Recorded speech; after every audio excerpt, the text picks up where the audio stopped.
is Monday, which means it's time for another video. I just want to say thank you guys for voting on the poll. I appreciate it every single week.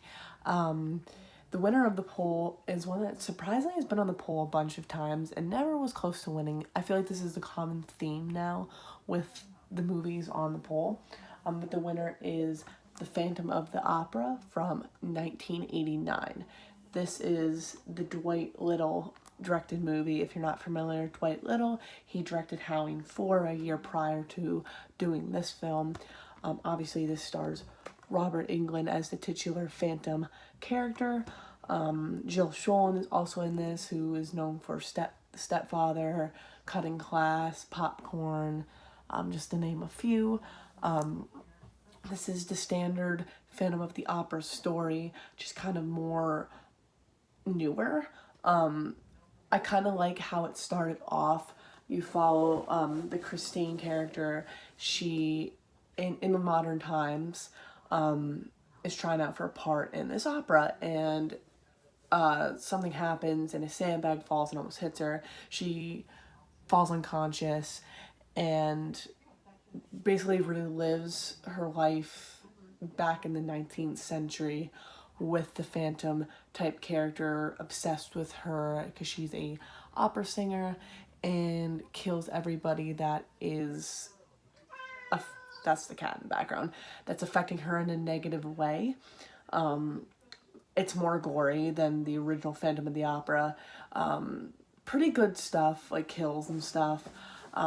If you're not a fan of like movies that take place in like the 19th century, this maybe is not the movie for you. I liked it. It kind of kept me on, like, it entertained me throughout the movie. The set pieces were good. The Phantom character, he looked cool.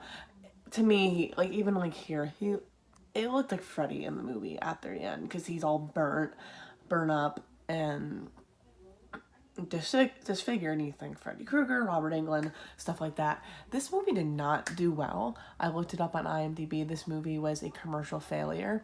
I completely understand why it would be a commercial failure, because this follows more the novel.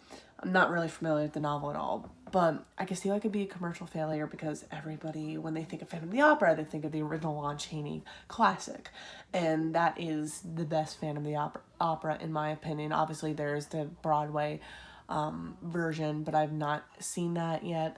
I know about it, and know the main song in that, but I can see why this maybe did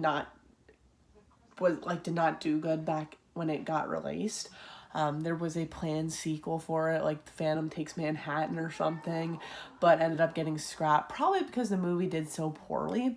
I'm glad like companies like Scream Factory releases movies like this, and like Finger Syndrome, stuff like that, because it gives movies like this a chance for people to enjoy it and appreciate it. And I actually do appreciate it for what it is.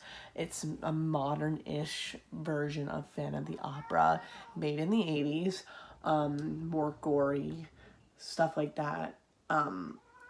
But yeah, that's pretty much all I have to say. If you guys have seen Phantom of the Opera, you know what it's about. It's a very traditional story.